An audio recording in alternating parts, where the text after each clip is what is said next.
Hello dear student, आप सभी का एक बार फिर स्वागत करते हैं अपने इस यूट्यूब चैनल पे। आज के इस वीडियो में क्लास 10th गणित के लिए हम लोग 20 मोस्ट वांटेड एमसीक्यू क्वेश्चन करने वाले हैं। ये सभी एमसीक्यू क्वेश्चन 2024 में बार बार पूछे गए हैं, 2023 में बार बार पूछे गए हैं और आपके एनसीईआरटी के भी कई क्वेश्चन इसमें मैंने लिया है। यदि आप इस वीडियो को पूरा अंत तक देख लेंगे तो यहाँ से कम आपका 15 नंबर पक्का हो जाएगा। 100% है।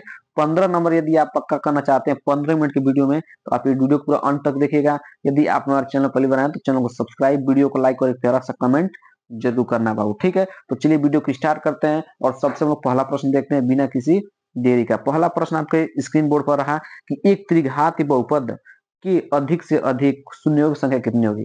त्रिघात बहुपद में कितने शून्य होते हैं वो बताना है। 4, 3, 2 या 1। ठीक है, तो कोई भी त्रिघात बहुपद हो, कोई भी त्रिघात बहुपद हो तो उस पर एक्स का मतलब किसी चर का अधिकतम घात क्या होता है, 3 होता है। ठीक है, तो जितना घात होगा उतना शून्यक होता है। ठीक है, तो त्रिघाती बहुपद है। ठीक है, त्रिघाती बहुपद इसका मतलब घात क्या है, 3 है, तो इसके शून्य कितने निकलेंगे, 3 निकलेंगे। ठीक है, यदि द्विघाती बहुपद होता तो उसके शून्य कितने निकलते 2 निकलते। ठीक है, तो इसका right answer option number B 3। ठीक है, त्रिघाती बहुपद के शून्य की संख्या कितनी होगी, 3 होगी। तो ऑप्शन नंबर बी क्या आ जाएगा, बिल्कुल करेक्ट आंसर हो जाएगा। ठीक है, अब हम बढ़ते हैं अगले प्रश्न पर। अगला प्रश्न है, ये आपका सूत्र है और 2024 में पूछा गया प्रश्न है। आप जाकर पिछला पेपर उठाकर देख लीजिएगा। पूछा गया कि भाज्य, भाजक, भागफल एवं एवं शेषफल में संबंध होगा। ठीक है ना, भाज्य, भाजक, भागफल एवं शेषफल में क्या संबंध होता है।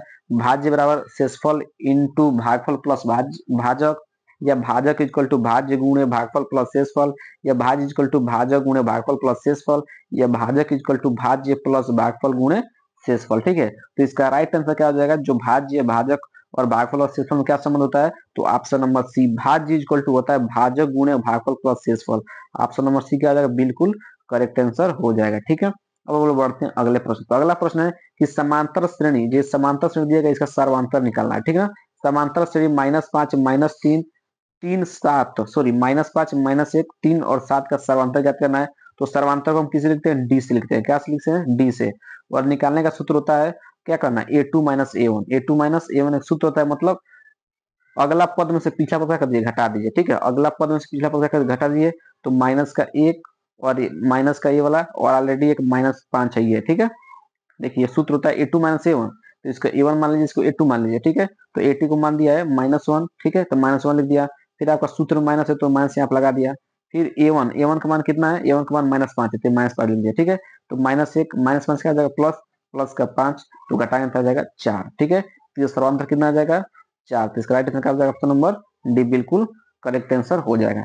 सर्वांतर निकालने का सबसे आसान तरीका क्या होता है कि अगला पद में से पिछला पद क्या कर दीजिए, घटा दीजिए। ठीक है, तो आपका सर्वांतर निकल जाएगा। ठीक है, तो हम बढ़ते हैं अगले प्रश्न पर। अगला प्रश्न क्या है कि द्विघात समीकरण, द्विघात समीकरण a x square plus b x plus c equal to 0। ठीक है, ये आपका एक द्विघात समीकरण, इसका विविक्तर होता है।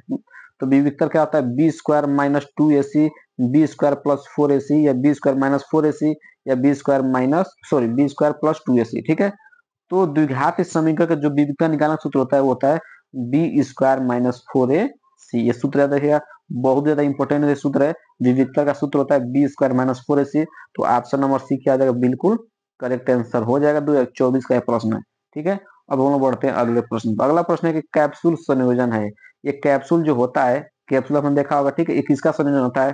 ठीक है, तो यहाँ पर मैं बता दूं कि जो कैप्सूल होता है इसमें दो अर्धगोलाकार और दो अर्धगोला होते हैं और एक बेलन होता है। ठीक है, तो दो शंकुओं का बिल्कुल नहीं, एक बेलन और दो अर्धगोले का। बिल्कुल राइट आंसर हो जाएगा ऑप्शन नंबर बी। एक बेलन लगा होता है, इस तरह का एक बेलन लगा होता है, इसके ऊपर क्या लगा होता है, दो अर्धगोला लगा होता है। ठीक है, तो राइट आंसर क्या हो जाएगा, ऑप्शन नंबर बी बिल्कुल करेक्ट आंसर हो जाएगा। एक बेलन एक अर्धगोला बिल्कुल नहीं, और एक बेलन दो गोले बिल्कुल नहीं। ठीक है, तो राइट आंसर क्या हो जाएगा, ऑप्शन नंबर बी, एक बेलन एवं दो अर्धगोले का। ठीक है, अगला प्रश्न क्या है। अगला प्रश्न है कि एक पासे को एक बार फेंकने पर सम संख्या प्राप्त होने की प्रायिकता होता है। ठीक है, मान लीजिए अगर कोई पासा है, पासा जो आप लूडो छक्का खेलते हैं तो उसको जो उसका जो मतलब गोटी होता है ना, उसको क्या बोलते हैं, पासा बोलते हैं। मतलब इस तरह का बना होता है, क्यूब की तरह बना होता है, उस पर 6 तक अंक लिखा होता है, तो उसको बोलते हैं पासा। ठीक है, उस पासे पर कितना तक लिखा जाता है, 1 से लेके 6 तक लिखा था। ठीक है, तो कह रहा है कि एक पासे को एक बार फेंकने पर सम संख्या प्राप्त होने की प्रायिकता क्या होगी। तो कैसे निकालना है, ध्यान समझिएगा। मान लीजिए आप एक पासा को फेंकते हैं तो क्या क्या आ सकता है, या तो 1 आ जाएगा, या 2 आ जाएगा, या 3 आ जाएगा, या 4 आ जाएगा, या 5 आ जाएगा, या 6 आ जाएगा। इससे बाहर कुछ नहीं आएगा। यदि आप एक पासा को फेंकेंगे तो आपको यही 6 परिणाम मिलेंगे, या तो 1 या 2 या 3 या 4 या 5 या 6। तो कह रहा है सम संख्या आने की पड़ता है। तो देखिए इसमें कितना सम संख्या है, एक 2 सम संख्या है, एक 4 सम संख्या है, एक 6 सम संख्या है, ठीक है। तो कितना सम संख्या है, 1 2 3, तो 3 को ऊपर रख दीजिए और टोटल को संख्या है 6। तो एक इसे काटेंगे तो 1 बटा क्या आ जाएगा, 2। यही क्या आ जाएगा आपका राइट आंसर हो जाएगा। प्रायिकता का सूत्र क्या होता है, जो चाहिए उसकी संख्या ऊपर और टोटल कितनी संख्या है उसको नीचे। तो आपको सम संख्या चाहिए तो सम संख्या को है 1 गो 2 गो 3 गो, तो मैंने 3 गो ऊपर लिख दिया, और टोटल संख्या कितना है 6, तो मैंने 6 को नीचे रख दिया। इसको काट देंगे तो आ जाएगा 1/2। तो देखिएगा 1/4 बिल्कुल नहीं, 1/3 बिल्कुल नहीं, 1/6 बिल्कुल नहीं, तो 1/2 बिल्कुल करेक्ट आंसर हो जाएगा ऑप्शन नंबर सी। ठीक है।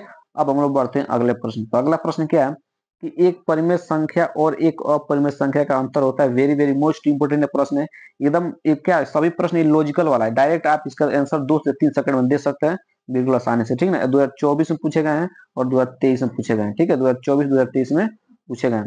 एक परिमेय संख्या और एक अपरिमेय संख्या का जो अंतर होता है क्या होता है, सदैव अपरिमेय संख्या होता है, सदैव परिमेय होता है, परिमेय और अपरिमेय संख्या दोनों होता है, या शून्य होता है, ठीक है।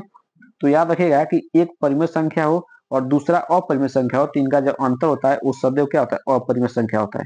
क्या होता है, अपरिमेय संख्या होता है। ऑप्शन नंबर फर्स्ट क्या आ जाएगा, बिल्कुल करेक्ट आंसर हो जाएगा, ठीक है। अब हम बढ़ते हैं अगले प्रश्न पर। अगला प्रश्न क्या है कि निम्नलिखित में से कौन सा सह अभाज्य संख्याओं का युग्म है। सह अभाज्य संख्याओं का युग्म आपको बताना है, ठीक है। तो सह अभाज्य संख्याओं का युग्म मतलब सह अभाज्य संख्या क्या होती है, जिनका एचसीएफ क्या है, जिनका एचसीएफ 1 है, ठीक है। जिनका एचसीएफ का है 1 है। इन इन युग्मों का, इन युग्मों का जिनका एचसीएफ अगर 1 मिल जाएगा तो वही क्या होगा, वही सहअभाज्य संख्या होगा, ठीक है। तो जब आप सहअभाज्य संख्या जब निकालेंगे, ठीक है, मतलब इनका जब एचसीएफ निकालेंगे तो देखिएगा इसमें किसका एचसीएफ 1 आ रहा है, ठीक है। इसमें जिसका भी एचसीएफ 1 आ जाएगा वही क्या हो जाएगा, राइट आंसर हो जाएगा, ठीक है। तो ये आप खुद कर लीजिएगा, इसका आंसर आपको कमेंट बॉक्स में बताना है कि कौन सा इसमें सहअभाज्य संख्या है, ठीक है।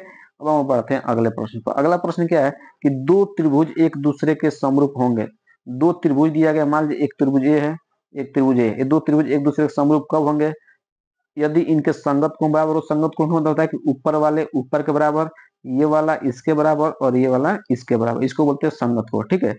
यदि इनके संगत कोण बराबर हो, यदि यदि इनकी संगत भुजाओं का अनुपात बराबर हो, मतलब ये वाला भुजा इस भुजा के अनुपात में हो, ये वाला भुजा इस भुजा के अनुपात में, और ये भुजा इस भुजा के अनुपात में हो, ठीक है। या सी ऑप्शन ए और बी दोनों, या इनमें से कोई नहीं। तो आपने चैप्टर 6 में पढ़ा हो कि जब कोई भी दो त्रिभुज समरूप तब होते हैं, कोई भी दो त्रिभुज समरूप तब होते हैं जब उनकी संगत कोण बराबर हो और इनकी संगत भुजाएं क्या हो, समानुपाती हो। तो इसका राइट आंसर क्या हो जाएगा, ऑप्शन नंबर सी, ए और बी दोनों, ये दोनों होने चाहिए, तभी क्या होगा आपका त्रिभुज क्या होगा, समरूप होगा, ठीक है। तो चलिए अभी प्रश्न क्लियर हो गया होगा आपको। अब लोग बढ़ते हैं अगले प्रश्न पर। अगला प्रश्न क्या है कि केंद्रीय प्रवृत्ति की माप है। आपको बताना है कि इसमें कौन ऐसा है जो केंद्रीय प्रवृत्ति की माप है, बारंबारता या माध्य या माध्यक या बी और सी दोनों, ठीक है। तो केंद्रीय प्रवृत्ति के माप 3 होते हैं, देखिए ध्यान समझिएगा। केंद्रीय प्रवृत्ति के माप 3 होते हैं, माध्य भी होता है, माध्यक भी होता है, एक बहुलक भी होता है। ये 3 क्या होते हैं, केंद्रीय प्रवृत्ति के माप होते हैं, ठीक है।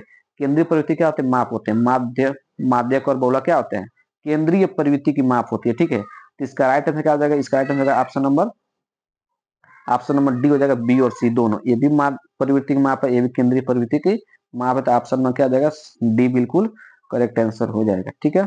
अब हम लोग बढ़ते हैं अगले प्रश्न पर। अगला प्रश्न है कि निम्नलिखित में परिमेय अपरिमेय संख्या होगी। इसमें बताना है कौन अपरिमेय संख्या होगी, ठीक है।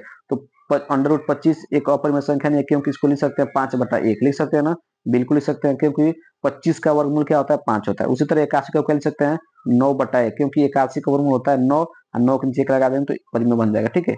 अब यहाँ पर जो 5/3 है ये ऑलरेडी बटा में दिया हुआ है, तो ये भी क्या होगा, परिमेय होगा। लेकिन जो ए वाला दिया है ऑप्शन नंबर डी, ये अपरिमेय संख्या है, परिमेय संख्या नहीं है, क्या है, अपरिमेय संख्या। तो राइट आंसर क्या हो जाएगा, ऑप्शन नंबर डी बिल्कुल करेक्ट आंसर हो जाएगा, ठीक है।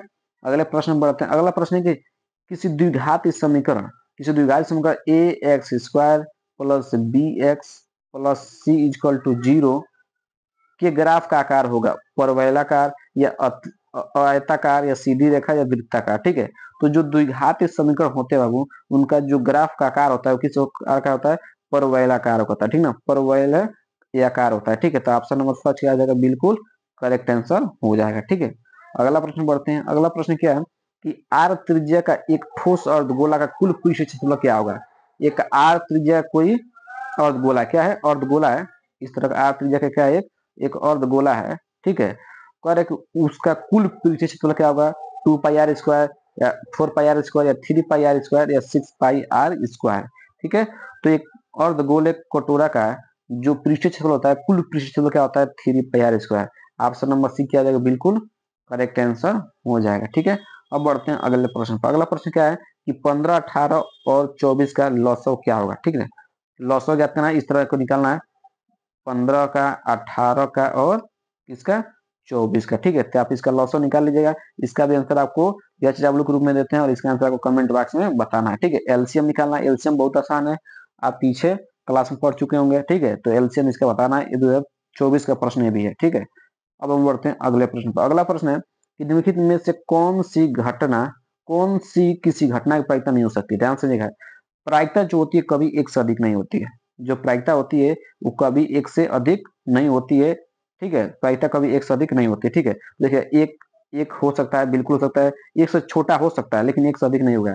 लेकिन जब आप 4/3 लिखा है, जब 4 में 3 से भाग देंगे तो आएगा 1, 4 1 4, 3 1 3, ये जाएगा 1, यहाँ दशमलव लगाएंगे, यहाँ पर 0 1, तो ठीक है। इस तरह का करेंगे, जब यहाँ पर करेंगे तो 3 तरीके 9, देखिएगा एक से अधिक हो रहा है कि नहीं हो रहा है, 1.3 हो जा रहा है, मतलब एक से अधिक। तो इसका राइट आंसर क्या हो जाएगा, ऑप्शन नंबर फर्स्ट क्या जाएगा, बिल्कुल करेक्ट हो जाएगा 4/3, ठीक है।